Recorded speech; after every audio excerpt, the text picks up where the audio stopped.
नमस्कार शेतकरी बांधवांनो. मी अमित चांदर, राहणार खिड्डी गणेश, तालुका कोपरगाव, जिल्हा अहमदनगर.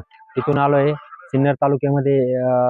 शेतकऱ्यांचा प्लॉट बघण्यासाठी आलो असताना जो प्लॉट आहे तो 3 वर्षाचा आहे.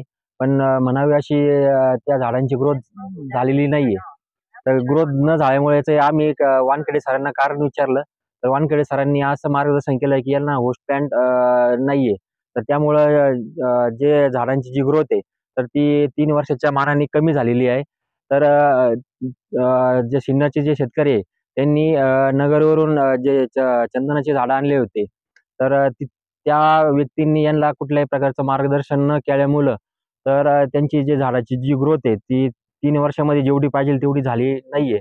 तर आम्ही वानखेडे सरांच्या मार्गदर्शनाखाली सिन्नर तालुक्यामध्ये आलो आहे. तर माझी सर्व शेतकऱ्यांना एकच विनंती आहे की आपण चंदन शेती करताना कुठल्याही अफवांना बळी न पडता योग्य मार्गदर्शन घेऊन आपण आपले शेती प्लॉट, चंदन प्लॉट आपण डेव्हलप करू शकता. वानखेडे सरांचं मार्गदर्शन खूप छान होतं आणि त्यांनी आम्हाला भरभरून असं मार्गदर्शन केलंय. तर आम्ही पण विचार करतोय की येणाऱ्या काळामध्ये आम्ही पण चंदन शेतीकडे वळतोय. धन्यवाद.